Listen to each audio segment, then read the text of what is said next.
Hello, sir.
Thank you, ma'am. Good afternoon, everyone. Welcome our HOD, our chiefs, and all the postgraduates for this meeting on symposium on heart failure. Just give me a minute to share the screen.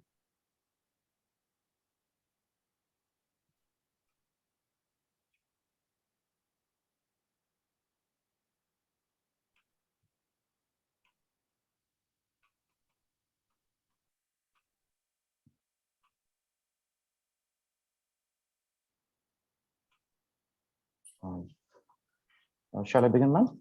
The slides visible to everyone, ma'am?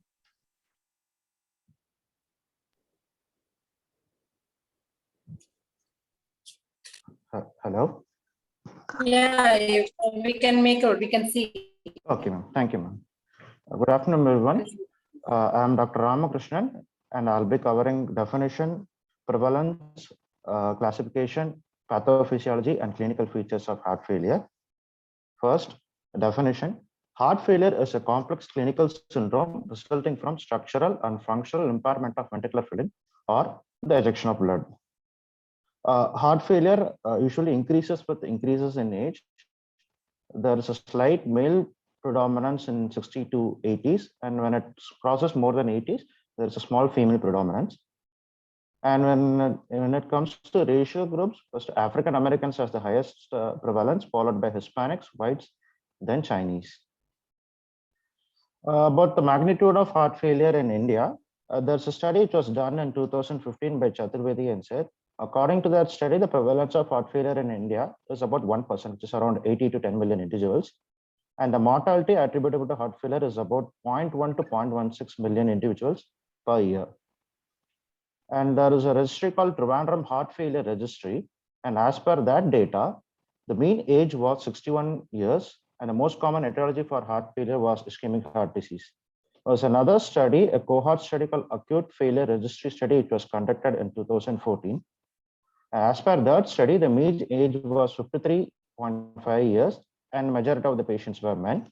And the most common cause of heart failure as per this study was ischemic heart disease, followed by cardiomyopathy, followed by rheumatic heart disease in India. So heart failures are now classified into two: heart failure with reduced ejection fraction, that is ejection fraction of less than 40%, which was formerly called as systolic failure, or heart failure with preserved ejection fraction, where ejection fraction is more than 60%, which was formerly known as diastolic failures. Now, patients between 40 to 50% have been considered as having borderline or mid-range ejection fraction. Normally, a ventricle is about to pump more than 60% of the blood. In case of reduced ejection fraction or systolic dysfunction, the ventricle is not able to pump more than for 40%. It's usually less than 40 to 50% of the blood. In diastolic dysfunction, the ventricle is either stiff or there is due to concentric hypertrophy or the failure of relaxation of the ventricles. The amount of blood that is entering the ventricles should be very low. Even though it is able to pump 60% of the blood that is present in the left ventricular and diastolic volume, it wouldn't be enough to supply the entire body, and the patient would be having heart failure. Etiologies for this refers reduced ejection fractions, most commonly coronary artery disease or other pressure overload conditions or volume overload conditions or chronic lung disease, drugs, diseases like Chagas disease, and disorders of sometimes heart rate and rhythm can cause reduced ejection fraction. And conditions which leads to hypertrophy like primary hypertrophic cardiomyopathy or secondary due to an hypertension or obstructive valvular disease, aging, endomyocardial disorders, or restrictive cardiomyopathies would most commonly cause heart failure with preserved ejection fraction. And there are other group of conditions called high output states like thyrotoxicosis, chronic anemia, nutritional disorders like Beniperi. Classification, and New York Heart Association classification is entirely based on the clinical symptoms. In class 1, there is no limitations of physical activity. Class 2, there is mild reduction in ordinary physical activity.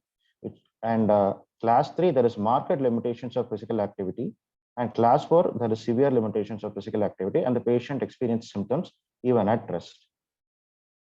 According to American College of Cardiology or American Heart Association, they follow 4 different stages where their staging is based on the structural component of the heart, where A, there is a risk of heart failure, but there is no structural heart disease. B, there is structural heart disease.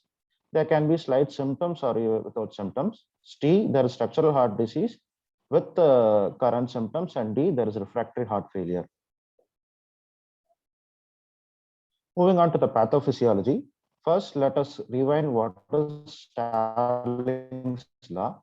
Frank Starling discovered that when it comes to myocardial fibers, the force of within physiological limits, the force of contraction is directly proportional to the stretch of the myocardial fibers. More the myocardium gets stretched within their physiological limits, more would be their contractility, which in turn is directly proportional to the left ventricular and diastolic volume, meaning more amount of blood which is returned to the left ventricle, more it will get stretched, and the force of contraction also increases accordingly. This is a normal phenomenon. In heart failure, there is a progressive disorder which is initiated by an index event that either damages the heart muscles or alternatively disrupts the ability of the myocardium to generate this force and thereby preventing the heart from contracting normally. And those index events may vary. It can be from an ischemic event like acute MI, or it can be even due to non-compliance of heart failure medication or excessive sodium intake. It can be due to an arrhythmia, or it can be due to an infection, anemia, thyrotoxicosis, or embolism. Or it can also be due to certain drugs like NSAID agents. And all these precipitating factors can initiate a event. So what happens next is there will be a compensatory event after this to bring back the ejection fraction to a normal amount. What are those compensatory events are? Sympathetic nervous system stimulation, can be renin-angiotensin system activation, can be due to hypertrophy, can be altered cardiac rhythm, and there will be a release of vasodilatory molecules like ANP, BNP, bradykinin, which will in turn reduce the peripheral vasoconstriction. So like I said before, there will be an index event and which will be followed by a secondary damages. And after that, there will be a compensatory event which is simultaneously happening, which will bring back the ejection fraction to a normal amount. So let us see in detail what are those compensatory events which are happening. First thing that occurs early in a heart failure is the activation of the sympathetic nervous system. Normally, every healthy individuals usually display low sympathetic discharge, and usually they have a more of parasympathetic discharge, and the way they have a high heart rate variability. And in heart failure patients, there is an excessive sympathetic nervous system, and which is also accompanied by withdrawal of the parasympathetic nerve tone. In patients with heart failure, like we saw before, in sympathetic nervous system is usually is under the control by central nervous system, where it is under the reflex from which gets the inputs from the baroreceptor which are present in the aortic arch or in the carotid body, and based on that it will have an negative or negative response on the sympathetic nervous system. So all these inhibitory response from the baroreceptors and mechanoreceptors decreases. Therefore, excitatory input from the sympathetic nervous system increases. So as there is an increase in the sympathetic nervous system traffic, there will be an increase in the release of norepinephrine, which results in various phenomena, which we will be discussing in detail in further upcoming slides. So what I was explaining before, usually the sympathetic nervous system is under the control of metaboreceptors from the muscles and baroreceptors are present from the aortic arch and from the carotid body. And all these have a negative or negative influence on the sympathetic nervous system. What happens in sympathetic in heart failure patients is all these negative inputs are decreased, and therefore the sympathetic discharge happens in excess. So what happens when there is sympathetic nervous system discharge is exceeding? There will be increasing the circulating norepinephrine, which acts on the vascular system and causes vasoconstriction and vascular hypertrophy. And in the renal tubules, it causes increase in the renin release, which in turn causes increase in activation of renin-angiotensin and system.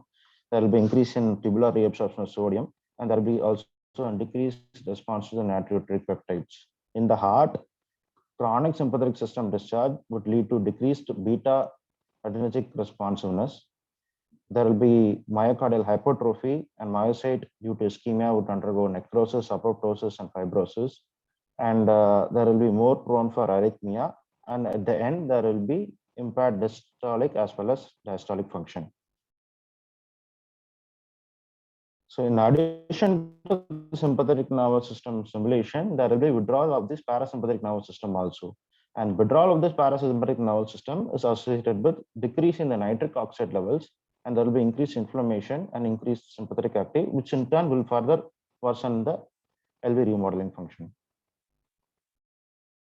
Next step that is happening in a heart failure patients is after the sympathetic nervous system, next comes the renin-angiotensin system. There will be an increase in the activity of the renin-angiotensin system, which occurs first due to renal hyperperfusion because the cardiac outputs are low.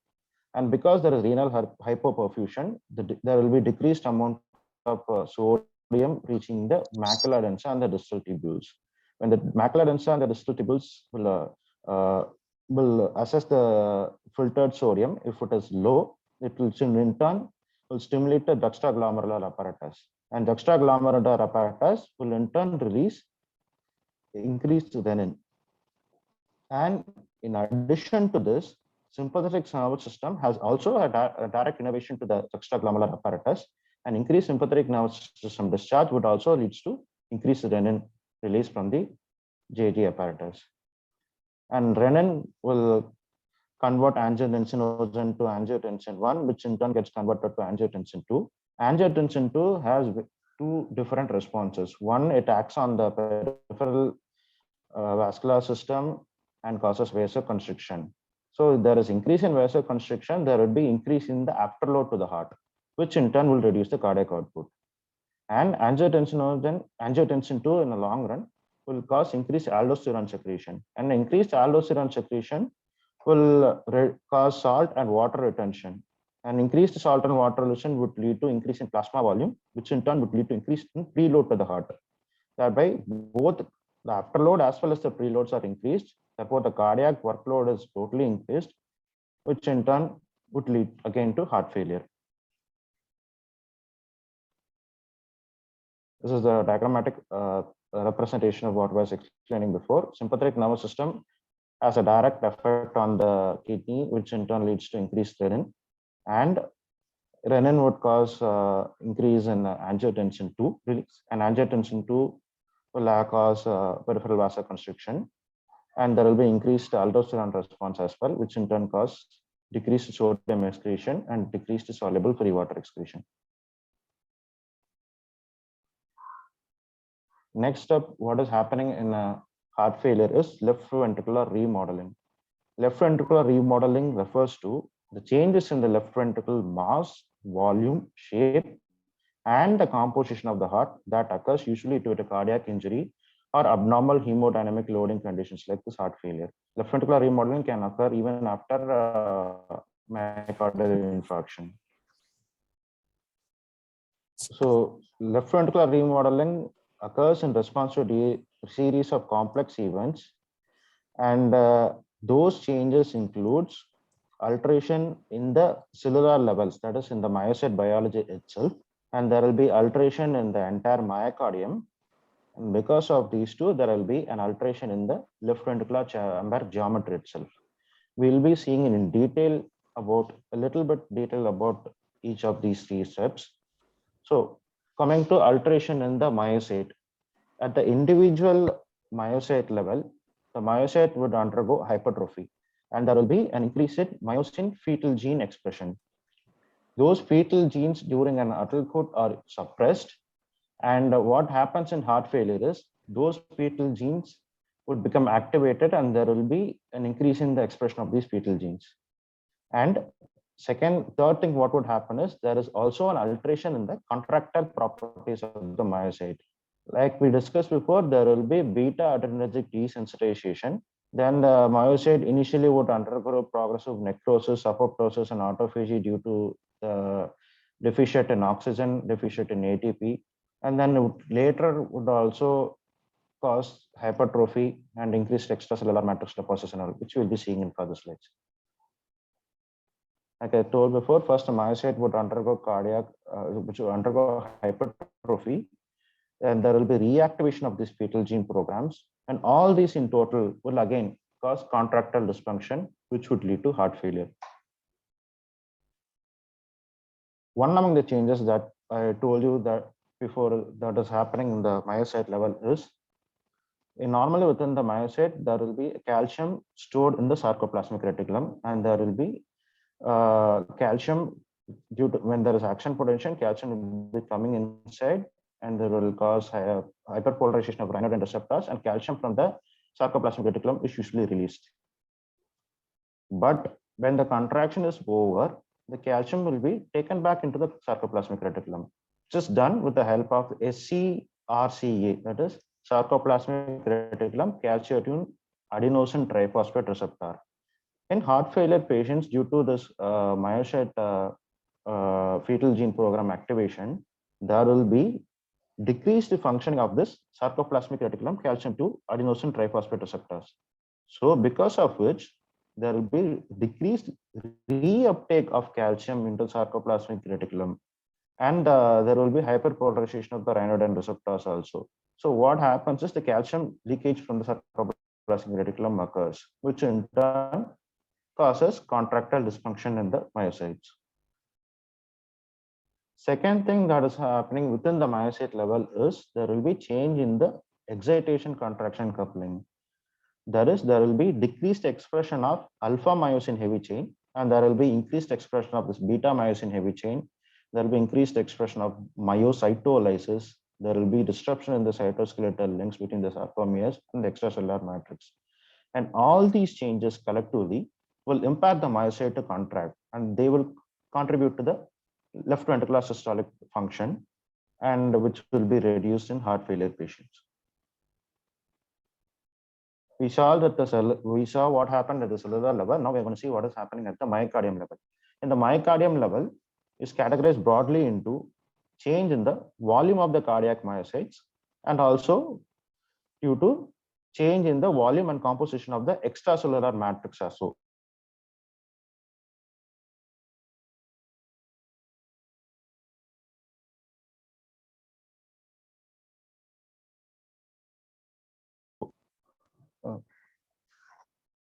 Ma'am, am I audible? There is a small error. Yes, you're audible, Dr. Ramakrishnan. Continue. Hello? You are audible. You can continue. Oh, sorry, ma'am. Sorry, ma'am.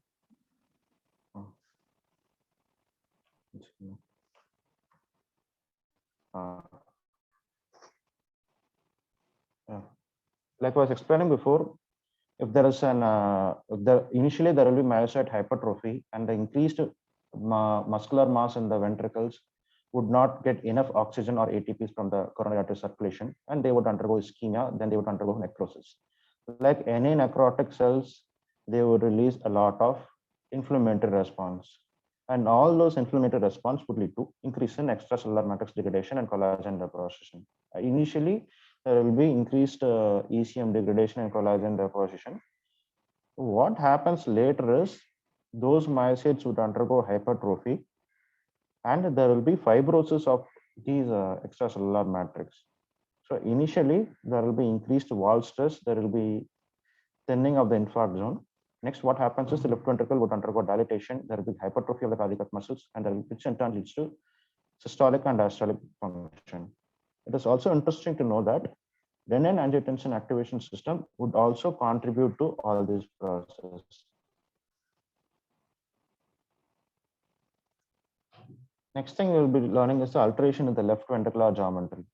Initially, there will be reduction in the ATP concentration, which leads to ischemia, which leads to slowed relaxation of myocardial fibers. But if there is hypertrophy or fibrosis, the compliance of the left ventricle is compromised. So even though there is decreased ATP, the myocardium, even if it tries to relax, the volume inside the left ventricle will be very low that left ventricular filling pressure would again be elevated at the end of each diastole.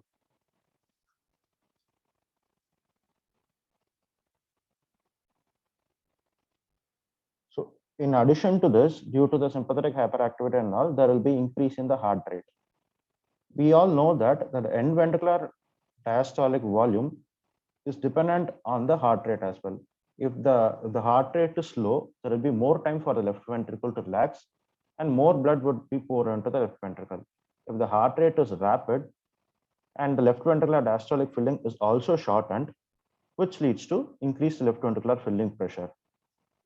In addition to this, if there is non-compliance of the ventricle due to hypertrophy or fibrosis, left ventricular filling pressure further increases. So when there is end diastolic volume filling pressure is increased, which is in turn reflected increases pressure in the left atrium, which in turn gets reflected on the pulmonary vasculature, and increased pressure in the pulmonary vasculature leads to extravasation of fluids and bloods into the lungs, and the patient becomes dyspneic.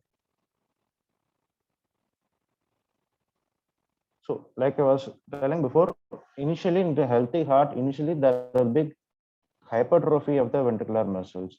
First, what happens is due to the compensatory mechanism, what would the body try to do is it will increase in the muscular mass in the heart. So there will be compensatory hypertrophy trying to push the blood out of the left ventricle to more than 60%. That is, initially there would be heart failure with preserved ejection fraction. Then if the same thing continues even further, what would happen is the left ventricle would start going for apoptosis, there would be necrosis. And what would happen is the left ventricular wall thinning occurs. And this increase in left ventricular wall thinning would lead to left ventricular dilation. And when the left ventricular dilation occurs, more amount of blood gets poured into the left ventricle. And this thin wall, it would be very difficult for the thin myocardial wall to pump out all those bloods. So the afterload would also be more, which contributes to decrease in the stroke volume also. So high-end diastolic wall stress might be expected due to episodic hyperperfusion of the subendocardium, which results to further worsening of the left ventricular function. There will be increased oxidative stress and sustained expression of stress activation of hypertrophic signaling pathways. To sum up, what are the mechanical disadvantages of LV remodeling is? There will be increased wall stress, there will be afterload mismatch, and because of this, there will be subendocardial hypoperfusion also. And the muscle, due to the hypertrophied heart, there will be increased oxygen utilization. And because of the dilation of the left ventricle, there will be functional mitral regurgitation. There will be worsening of hemodynamic overloading and stress-induced activation of maladaptive gene programs. Like I said previously, LV undergoes dilation. When LV undergoes dilation, what happens is there are two papillary muscles which you can see here. They'll be stretched apart.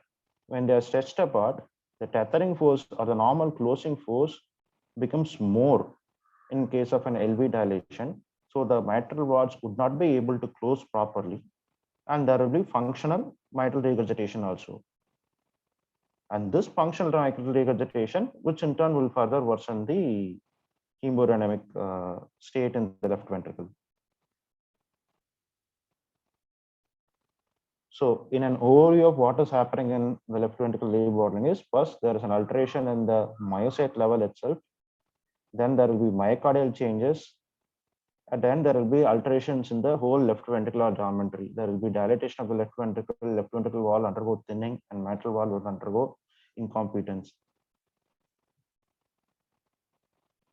What we are focused, why we are learning all this is there is this term called reversibility of this LV remodeling.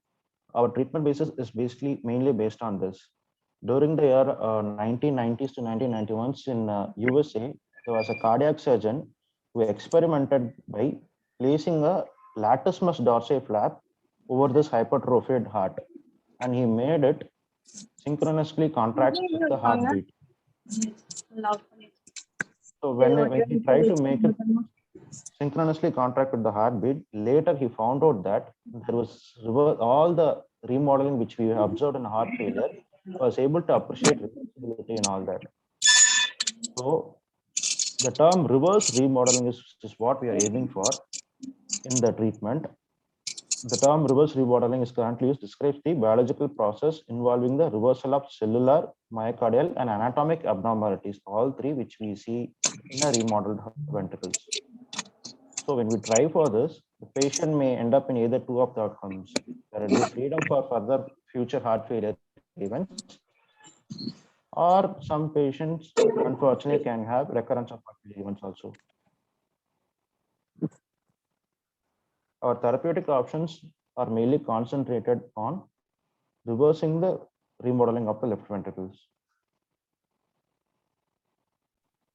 Moving on to the clinical features. Clinical features we can easily learn by dividing into two: left-sided heart failure and right-sided heart failure. Left-sided heart failure would most commonly cause PND, orthopnea, elevated capillary wedge pressure, restlessness, and symptoms of pulmonary congestions like cough, crackles, wheeze, tachypnea. There will be exertional dyspnea, fatigue, and cyanosis. And the right-sided heart failure, commonly known as carpal, which most commonly occurs due to left-sided heart failure. Symptoms include fatigue, increased peripheral venous pressure, which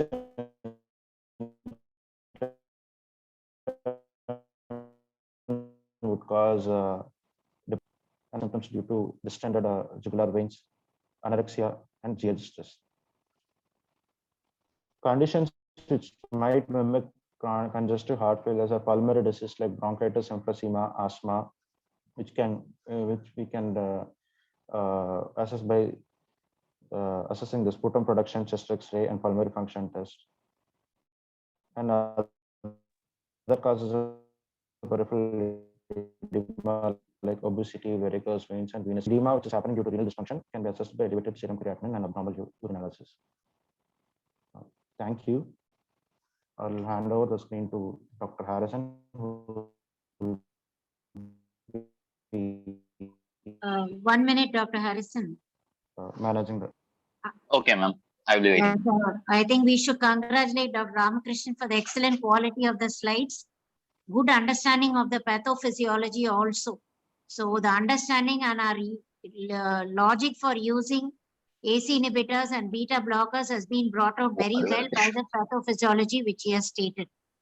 Okay, if there are any questions at this stage, we will take it. Otherwise, at the end of the session, I request Dr. Harrison to continue. Shall I continue, ma'am?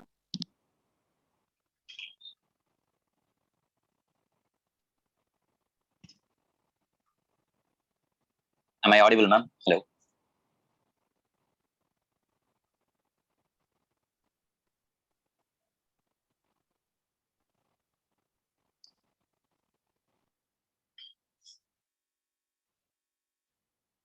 pay content.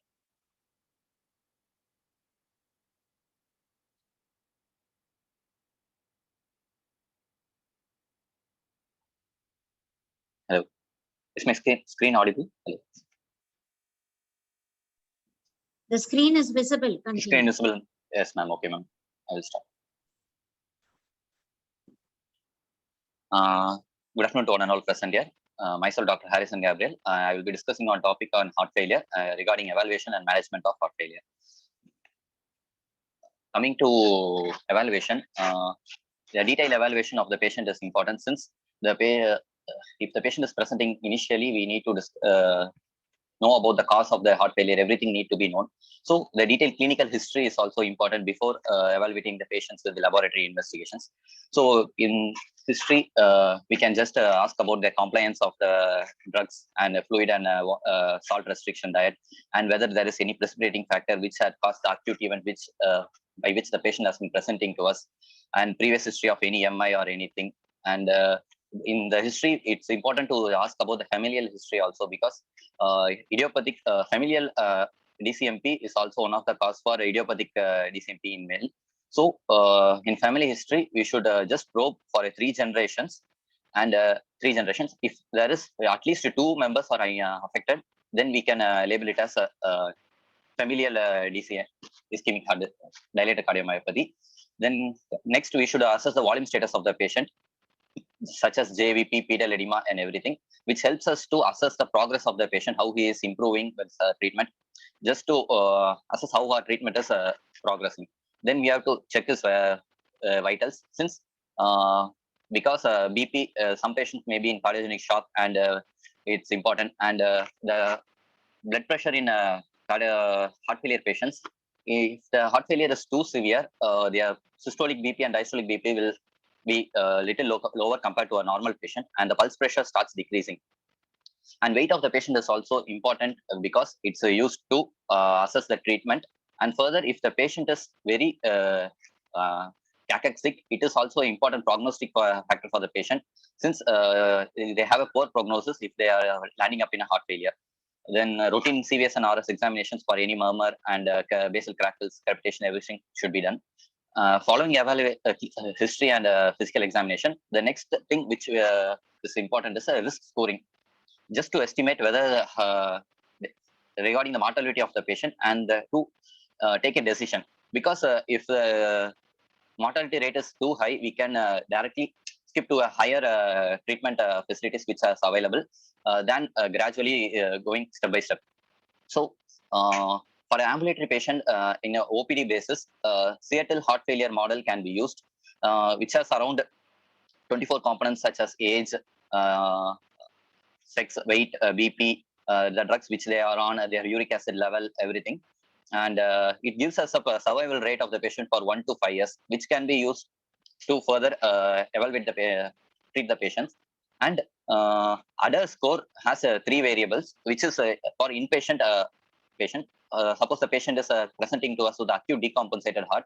For them, with systolic blood pressure, urea, and creatinine, we can assess the inpatient mortality for the patient. And for heart failure with the preserved ejection fraction, I-PRESERVE score can be used for risk assessment. Coming to diagnostic test, for any patients, the routine investigation should be done. And for a heart failure patient, the serial RFT and electrolyte monitoring is done. Since it's a renal perfusion is going to be low, the patient can anytime go for a CRS. And the electrolytes is important, since the patient will be on a lot of drugs such as ACE, ARBs, and spironolactone, which can cause the electrolyte imbalance. So their monitoring is also must. Coming to proper investigations, ECG. It's one of the preliminary investigation to be done, so to assess the cardiac status of the patient. So in the ECG, we should look for the patient is having any arrhythmias or any signs of LV hypertrophy or previous evidence of any CAD, and how is the QRS complex duration, everything, because it gives us idea that the dyspnea or breathlessness which the patient has presented is most probably due to cardiac origin if the patient is presenting initial first time. There is a criteria called Goldberg criteria for in ECG. So we can predict somewhat to some extent that the LV systolic dysfunction is there. The components, it has three components. The first component is the S wave in V1 and V2 plus R wave in V5 or V6 if it is more than 3.5 millivolt, or the total QRS amplitude in limb leads is less than 0.8 millivolt, or RS ratio is less than 1 in lead V4. So if the patient is fitting into the criteria, the chances of him having a LV systolic dysfunction is higher. Then other investigation for diagnosis of causes of heart failure in young patients can also be attributed. For hemochromatosis, we can do serum ferritin levels and lung liver biopsies. For HIV routine amyloidosis, cardiac MRI can be done, and the rheumatological disorders can also cause heart failure, such as SLE. Then systemic sclerosis can also land up in a heart failure failure. So while evaluating the patients for cause of heart failure, this should be ruled out. Coming to biomarkers. So there are various biomarkers, but the most preferred and easily available is going to be natriuretic peptides. So these natriuretic peptides are produced by cardiac myocytes due to the myocyte stretch. And the commonly measured natriuretic peptides we are BNP and NT-proBNP we are using. So it is used to prevention, diagnosis, and assessing severity of the disease. And it is also used as a guidance for optimal dosing of the drugs. GDMT is guidance derived medical therapy in euvolemic patients. We can use natriuretic peptides. So the normal value of BNP is less than 100 picograms per ml, while that of NT-proBNP is less than 300 picogram per ml. If the value is more than 300, BNP is more than 300, it's significant for heart failure. And the natriuretic peptides has a sensitivity of 90% and specificity of 73%.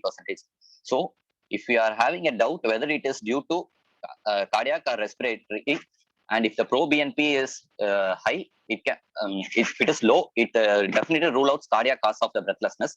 But if it is high, still there is chances of other causes of respiratory failure also, causes of other causes of dyspnea also. Coming to cardiac causes of increased natriuretic peptides are heart failure, and acute coronary syndrome can also cause raised BNP. Then heart muscle diseases such as LVH, myocarditis, recent cardioversion, everything can cause raised natriuretic peptide levels. Coming to non-cardiac causes of natriuretic peptide rises is with advanced age, the patient can have raised natriuretic peptides. Anemia, renal failure, obstructive sleep apnea, and severe pneumonia, bacterial sepsis, burns, and envenomation, snake toxins can also cause raised BNP and NT-proBNP.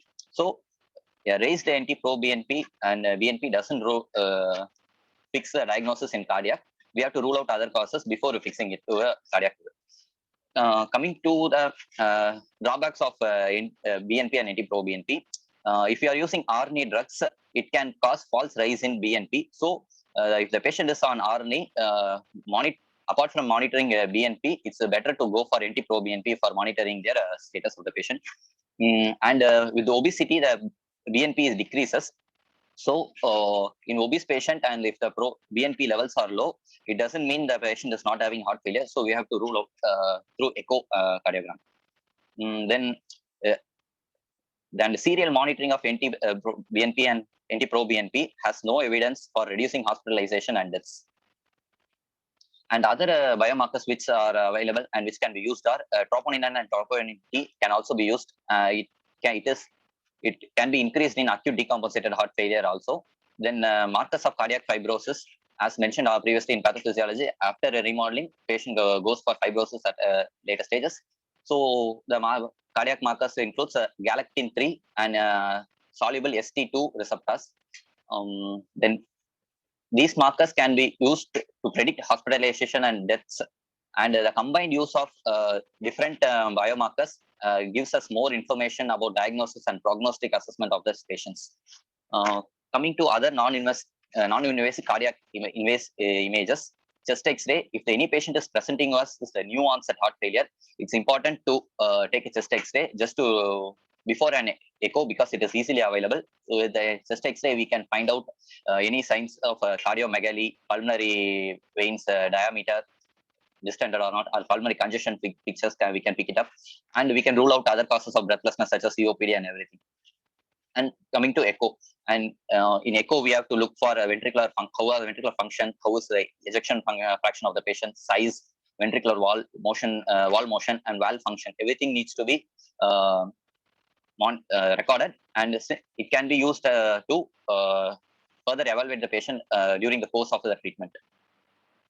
Then regarding stress echo, it's usually not advised because the patient is already having a reduced EF, and if you are further provocating the patient, it can worsen the acute decompensation state, so it's better avoided.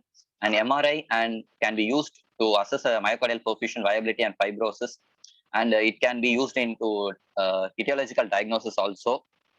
So etiological such as amyloidosis, hemochromatosis, this can be picked up in MRI. And radionucleotide ventriculography can also be used to assess the EF of the patient, but echo is far more preferred than other modes of investigations. Coming to invasive evaluation, and invasive evaluation, it's not needed for all the patients. So pulmonary artery catheterization can be used for hemodynamic monitoring only in patients if they are not responding well to our treatment, and if the patient is having severe respiratory distress and impaired systemic perfusion, when intracardiac filling pressure cannot be determined by clinical assessment. So hemodynamic instability and respiratory distress are the indication for pulmonary artery catheterization. So it should not be used in a normotensive patients.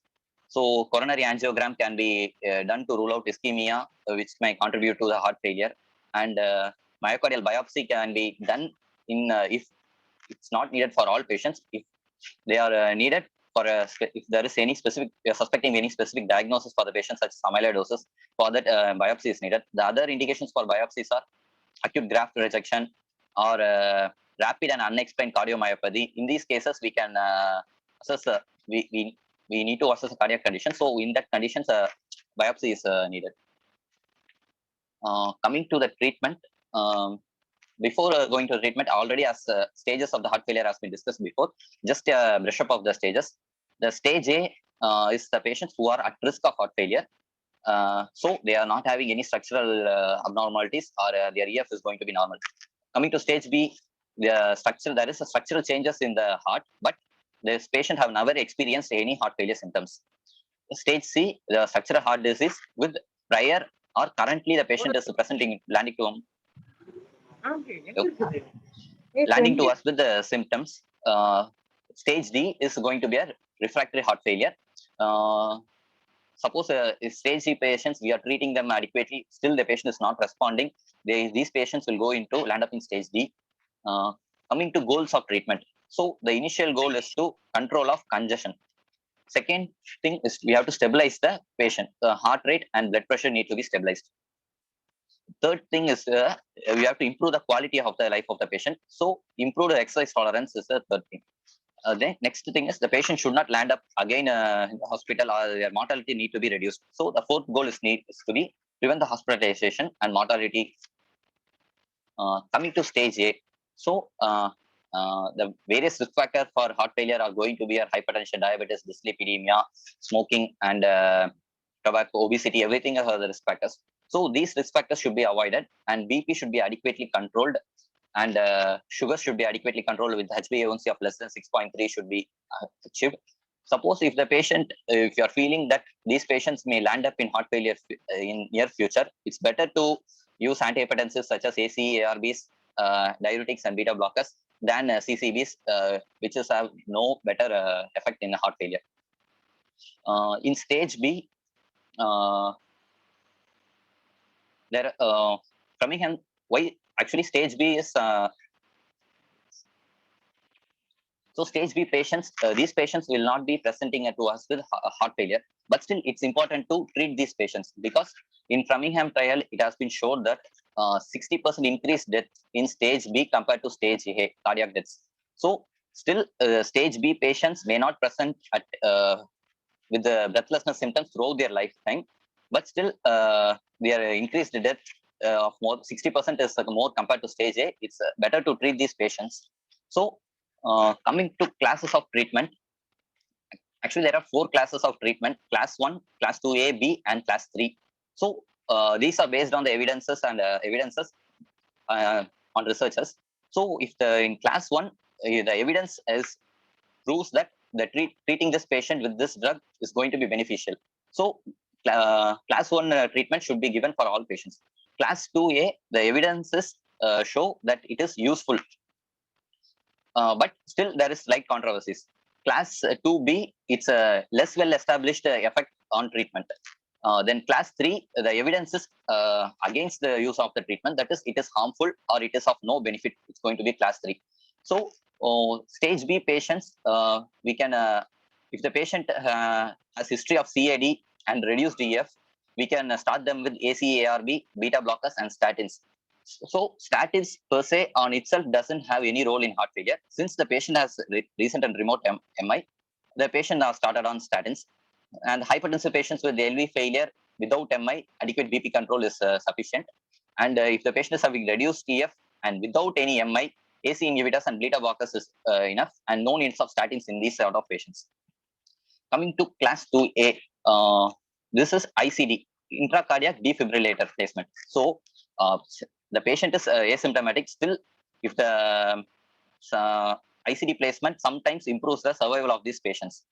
So the ICD placement is acceptable for patients who are asymptomatic and who had MI recently, and it should be, the time frame should be more than 40 days from the MI, and the EF should be less than 30%, and the overall survival rate of this patient should be more than 1 year for ICD placement. So the ICD placement became a class 2A based on the MADI2 trial, which reduces mortality rate from standard care of these patients. Coming to stage C. Stage C is the patients who are presenting to us with symptoms. So the management of stage C patients is going to divide into non-pharmacological, pharmacological, and device-based therapies. So the non-pharmacological treatment for these patients are, first, initially it's going to be a patient education. So educating the patients about the drug compliance, fluid and water restriction, and regular monitoring of the symptoms and weight fluctuation. So if the patient is able to predict the symptoms are worsening gradually, they can consult a physician, and before they can land up in an emergency department, they can sort it out. And salt restriction is important in stage C and stage D disease. Usually it should be given less than 3 grams per day. Coming to other things, sleep disturbances in heart failure with OSA. Some patients with heart failure also has obstructive sleep apnea. So it should be treated adequately so that the heart failure doesn't worsen for the patient. So in these patients, CPAP ventilation can improve nocturnal hypoxia, improve LV ejection fraction of the patients, lowering the norepinephrine levels, and the 6 minutes walk test improvements are seen. So for these patients, it's advisable to use CPAP ventilation. Then weight loss. Depending on the weight scale, the patient has different mortality index. So the mortality is higher in patient if they are cachexia and in severely obese patient. However, the mortality is not low in overweight, normal, and mildly obese patients. Dr. Harrison, 1 minute. I'm not able to see your slides. Is it on? Or? It's on only, ma'am. Now, ma'am. Okay. Continue. Is it visible, ma'am? Ma'am, is it visible? Yes. Yes, visible.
Harrison sir.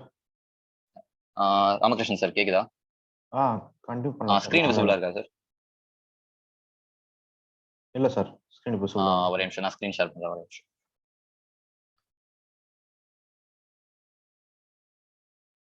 இப்போ screen share எப்படி sir இருக்கு? ஓகேவா? visible ஆ இருக்கு sir. ஆடிபிளா தானே sir இருக்கேன்? Audible ஆ இருக்கு sir. கண்டிப்பா.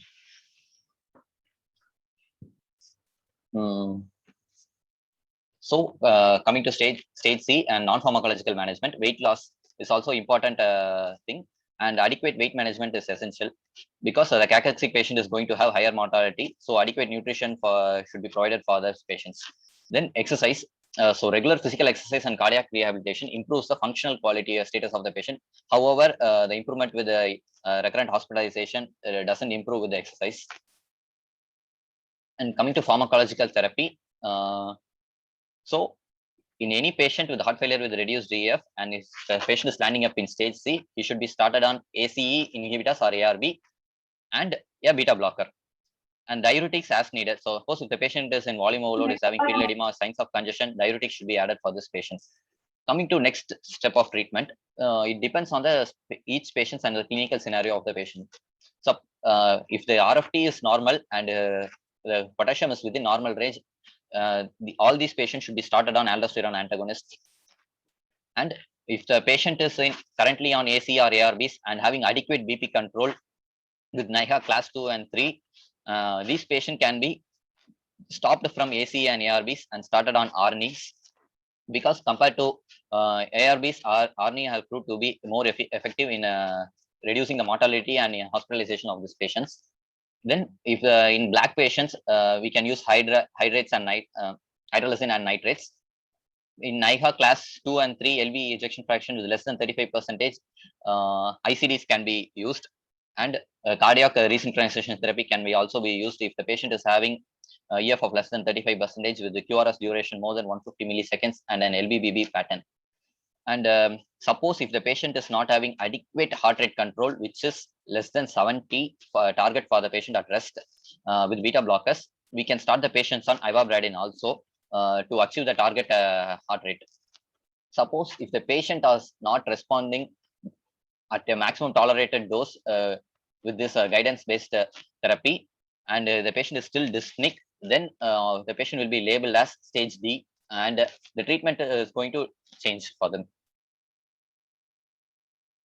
Coming to individual drugs, the drug of choice for fluid retention is going to be a loop diuretics. So suppose if the patient is hypertensive and the fluid retention is mild, we can use thiazide diuretics also, because it has a concurrent antihypertensive action better than loop diuretics. And the target weight reduction is going to be 0.5 to 1 kg per day.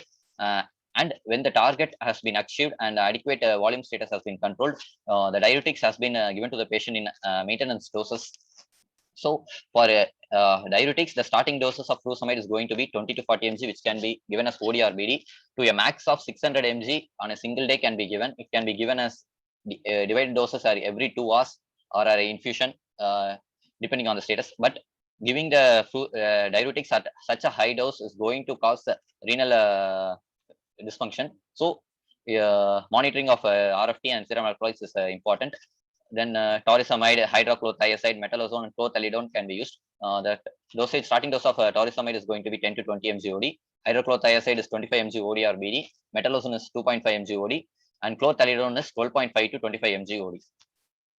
And AC inhibitors and ARNIs. So based on pathophysiology, AC inhibitors and ARNI are going to block angiotensin II, which are responsible for various neurohormonal mechanisms responsible for cardiac remodeling and symptoms. So the AC inhibitors are proven to have reduced the risk of death and hospitalization in heart failure with reduced EF. With beta blocker, there is further reduction in mortality. So the mechanism of action of AC inhibitors by which it acts is going to be your vasodilation. So thereby decreasing the afterload, then angiotensin II blocking, thereby decreasing sympathetic adrenergic activity, natriuresis, inhibit cardiac remodeling and everything. So the starting dose of enalapril is going to be 2.5 mg BD to 20 mg BD max. So the doses should be gradually increased to achieve the target dose for this patient. Further, after that, regular monitoring is needed. So coming to for losartan, the starting dose is going to be 25 to 50 mg OD, and the maximum dose is 150 mg OD. Valsartan 20 to 40 mg/d and 160 mg/d is going to be the maximum dose. Coming to ARNI, so as said previously, ARNI is given for stage C patients in NIHA class 2 to 3 and having low BP control with adequate ACEs and ARBs. So, and ARNI should not be started less than 36 hours from last dose of AC inhibitors, and it should not be given with AC inhibitors also. So, the Pradegem heart failure study has proven ARNI has better efficacy over enalapril. So, the ARNI which we are available at present is going to be sacubitril and valsartan. The initial dose of these drugs are going to be 49/51 mg/d, and the target dose is going to be 97 and 103 mg/d. So, every 2 weeks, these doses can be stepped up to achieve the target dose. And suppose if the patient is presenting with severe renal failure with a creatinine clearance of less than 30, the starting dose should be reduced to 24 mg/26 mg. And if the in hepatic impairment, if the patient is in child puts B, they can be given ARNI. But if the patient is going to be in stage child puts C, ARNI is contraindicated in for that patients. Coming to beta blockers also has neurohormonal mechanism.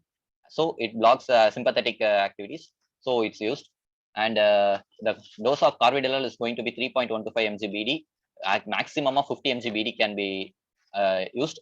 So the beta blockers are stepped up to achieve the target heart rate. And metoprolol, the starting dose is going to be 12.5 to 25 mg to 200 mg OD.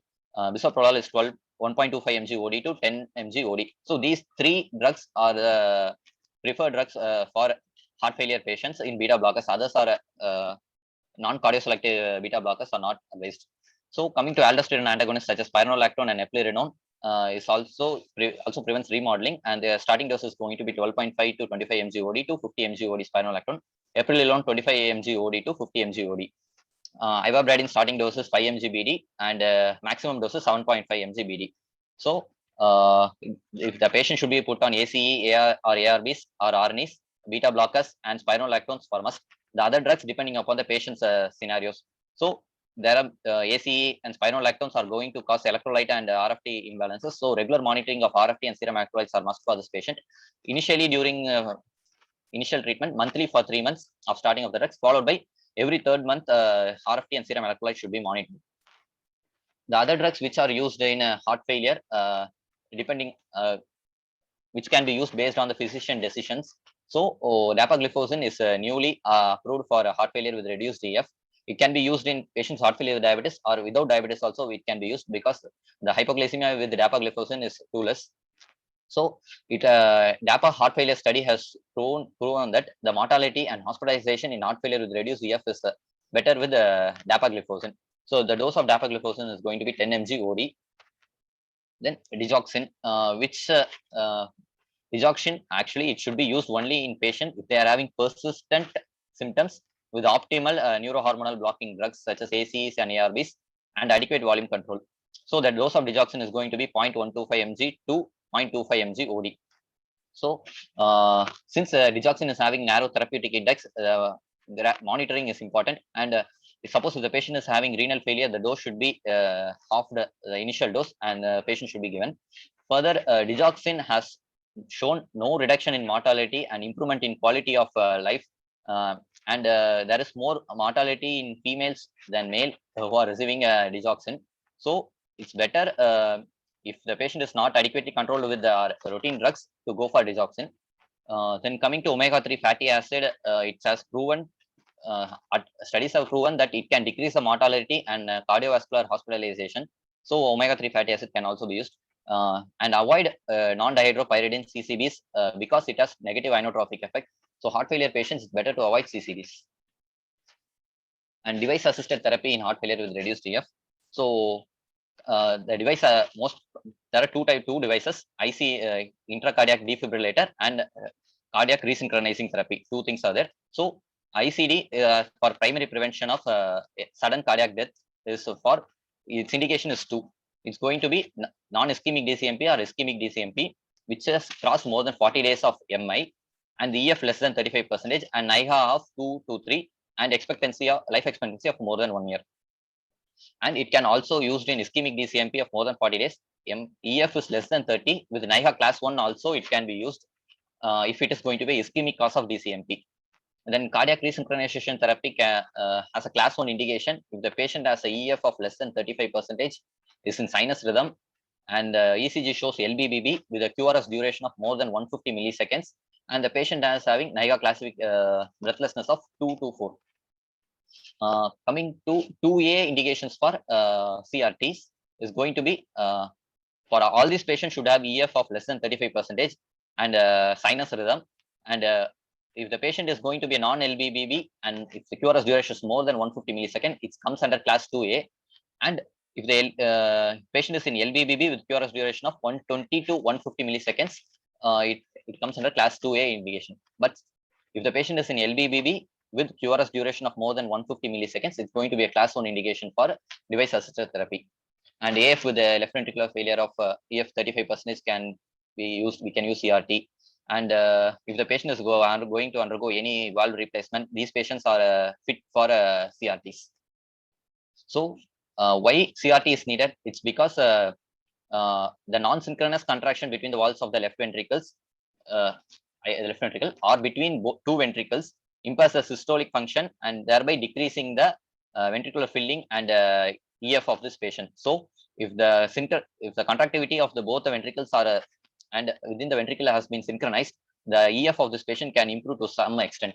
So the CRT therapy or the electrodes are placed in the left ventricle and thereby left ventricle, and which is placed in the lateral wall so that it can align itself with the opposite wall of the and intracardiac defibrillator. So this is used to prevent sudden cardiac death, and the indications for ICD has been mentioned already. Coming to stage D, these patients are going to be more symptomatic and not responding well to our treatment. So their treatment is somewhat complicated. So the initial treatment is as always, it's going to be fluid and salt restriction, adequate BP and risk factor control, everything. Additionally, these patients may be having hypotension, hypoperfusion. So these patients may need inotropic support also. So if the patient is in cardiogenic shock, these patients should can be given inotropic agents, and these inotropes can be used as a bridging therapy for patients who are eligible or waiting for mechanical circulatory support and transplants. So before any decision can be made by us whether to for transplantation or whether the patient can be given mechanical circulatory support, these patients can be bridged with the inotropic effect so that the hypoperfusion is avoided and end organ damage can be avoided. So low blood pressure and depressed cardiac output, short-term use of inotrope is also advised. So and some cases when other chances of treatment are not available, long-term palliative care can be used. Inotrope can be used as long-term palliative care for these sort of patients. So the common inotropes which we use are dopamine, dobutamine, milrinone, levosimendan, and oxytocin. Then mechanical circulatory support is going to be a class 2A indication for these for heart stage D patients.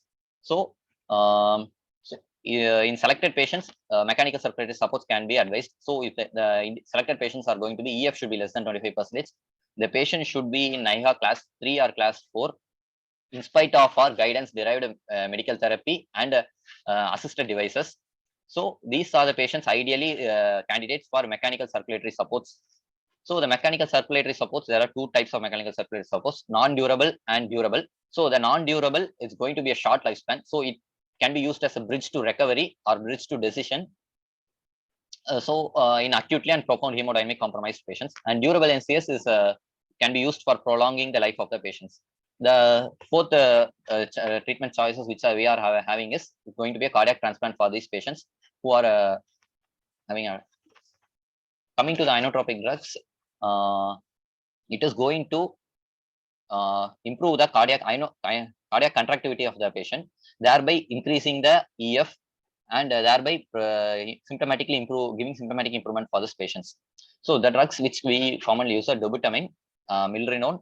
Milrinone is going to be inotropic and PDE3 inhibitors, and levosimendan. levosimendan is a calcium sensitizer, thereby increase the contractility of the heart, and it is also a PDE3 has PDE3 inhibitors. So since it has a PDE3 inhibitors, it has a mild vasodilation also, so thereby it decreases afterload. But still, suppose if the patient is in hypotension, these two drugs are totally contraindicated because they can further worsen the hypertension for these patients. The other newer drug are omecamtiv mecarbil, which is a selective myosin activator, which prolong the ejection period and does not force the contractility, hence does not increase the cardiac demand for the patient. And it also decreases the remodeling for the patient. Coming to mechanical circulatory devices, it is implanted just to assist the native heart. So the types, there are various types depending on the durability, such as non-durable and durable, implant location, such as percutaneous and extracorporeal. Then flow characteristics, pulsatile or continuous flow, ventricle supported, whether it is left ventricle supported or right ventricle supported or biventricle supported devices. So the uses of mechanical circulatory device is going to be, as I said previously, bridge to recovery, long-term management, destination therapy, or bridge to definitive therapy before planning for other durable mechanical circulatory devices or heart transplant. So extracorporeal MCS examples are going to be ECMO, intra-aortic balloon pump, Centrimag. So these can be used as a temporary treatment. Then percutaneous mechanical circulatory, suppose non-durable, there are Impella, tandem heart. In Impella, in tandem heart, there will be a shunt between femoral artery and atrium, so that blood can be pumped directly. And durable ventricular assist devices such as HeartMate 2 and 3. These are the images for HeartMate 2 and HeartMate 3. In HeartMate 2, it's not totally intrathoracic. The device is also placed in the abdomen, whereas in HeartMate 3, the device is totally intrathoracic, and the risk from clot and worsening device complications is less with in HeartMate 3 than in HeartMate 2. And if the patient, artificial heart can also be used in certain patients in whom LV assisted devices are not contraindicated, such as biventricular failure and massive anterior wall MI and restricted cardiomyopathy, where the implant cannot be placed in the anterior LV wall. Newer methods, newer treatments such as cellular gene therapy available for heart failures are going to be autologous c-kit positive cells from atria or cardiosphere derived cell growth from endomyocardial biopsy. These the cells are derived from endomyocardial biopsy or from atria and cultured, and the cells then are implanted into the heart. However, the improvement in their LV function and how this should be delivered and everything lacks adequate data. And then coming to the next recent advances is CUPID, which is a gene therapy, adenovirus 1 carrying gene for sarcoplasmic endoplasiculum calcium research channel. So it showed to decrease natriuretic peptide and reverse remodeling. However, it also failed to meet the efficacy and endpoint. So these therapies can be used only if in stage 3, if patient cannot be provided with other modalities of treatment and heart transplant is not available. Then coming to heart failure with preserved EF treatment. So the treatment which we have seen so far is going to be heart failure with reduced EF. For heart failure with preserved EF, the treatment is going to be the risk factor, which is going to be hypertension, is most common trigger for heart failure with preserved EF. So adequate BP control is important in these sort of patients. So target should be less than 130/80. And if the patient is having any congestion, diuretics can be used. And class 2B things such as ACE, ARB, spironolactones can be used. However, compared to heart failure with reduced EF, heart failure with preserved EF, ACE, spironolactose, and beta blockers are not proven to be that much efficacy. So further evidences are needed to be included these drugs in all patients. And in heart failure with preserved EF, RNA and ARB has no differences in treatment. So BP control and diuretics is must, and ACE, ARBs, and spironolactone beta blockers can be used in heart failure with preserved EF. Coming to acutely decompensated heart failure, so these patients present to us are ED with the symptoms of the NIHA class 4. So in these patients, the principle is of modality of the treatment is going to be volume control, decrease their vascular impedance, and adequate provide adequate end organ perfusion. So the presentation in acute decompensated heart failure is going to be just volume overload, pulmonary edema, low out failure, or cardiogenic shock.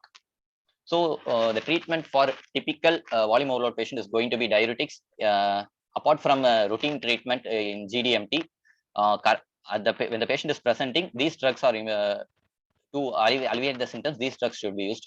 So diuretics and fluid and salt restriction should be provided for this patient.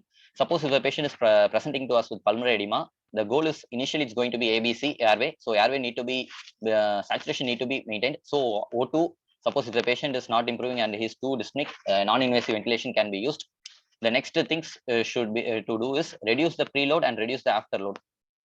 So reducing the preload with vasodilators such as NTG is better. And diuretics also has a ability to reduce the preload by two mechanisms, by diuretic action and minimal venodilation action. However, the diuretic action takes 60 to 90 minutes to take place. So NTG is preferred. NTG to reduce the preload is preferred than diuretics. However, for the diuretics to work, the cardiac perfusion, renal perfusion will be low in these sort of patients. So the diuretics take more time to work in the. Then coming to next step is to reduce the afterload for these patients. So for this, we can use sodium nitroprusside, NTGs, ACEs, and ARBs for these patients. So suppose if the patient, if you are trying to reduce the preload and afterload, still the patient is not improving. For these patients, we can give inotropic supports. Or if the patient is presenting to us initially with cardiogenic shock, we should be using inotropic supports. The inotropes, which I have previously discussed, dobutamine, dopamine, noradrenaline, milrinone, and levosimendan can be used. And if the patient has hypertension, intra-aortic balloon pump can also be used to clear the pulmonary congestion for these patients. Coming to low output failure, it's due to the low ejection fraction, there will be hypoperfusion for the end organs, which can be seen as low pulse pressure, cool extremities, and cardiorenal syndrome. The creatinine is elevating. So for these patients, vasodilators can be used. So ACARBs and inotropic therapies, if the blood pressure is slightly on the lower end, can be used. Patient presenting with frank pulmonary edema, the patient can be provided with inotropic support initially. Suppose if the patient fits into criteria for mechanical circulatory support, they can be provided with intra-aortic balloon pump, then ultrafiltration, or LV assisted devices can also be used to improve the patient symptoms, thereby decreasing the mortality for these patients. Thank you, ma'am. Thank you, Dr. Harrison. I think you've extensively covered all the therapy. And Yes, to summarize in brief, heart failure now divided into preserved and reduced ejection fraction. You suspect preserved, you say preserved when EF is more than 50, patient has got history of hypertension, and the response to, and they have the LV end-diastolic volume is normal in these patients. And coming to the cardiac biomarkers, remember the negative predictive value is higher. Patient comes with dyspnea and the BNP is normal, then it almost always rules out a cardiac source of dyspnea. And he has touched upon all the drugs already, ACE inhibitors or ARBs, beta blockers, all have been this thing. He has very well stressed the importance of the mineralocorticoid antagonist, eplerenone, ivabradine, ARNIs in this presentation, which we need to step up our treatment with. And finally, he has also dealt with intracardiac devices and cardiac resynchronization therapy, which is also offered to these patients. Any questions from the... Anyone wants to ask any questions? PGs? Clinically, is it possible to differentiate heart failure with preserved and reduced ejection fraction? Very difficult. The presentation is almost always similar. Only 2 points are dilated heart and pulses alternates go in favor of preserved ejection fraction. Otherwise, without the echocardiogram, it is very difficult to differentiate between the two. Any questions regarding therapy or anything which can be addressed?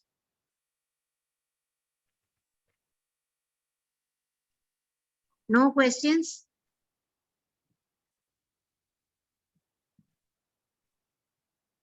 I think I again thank both the speakers for their excellent talk, and we could come to the end of this session. Thank you, Dr. Thank you, ma'am. Ramakrishnan and Dr. Thank you, Harrison. ma'am. Thank you, ma'am.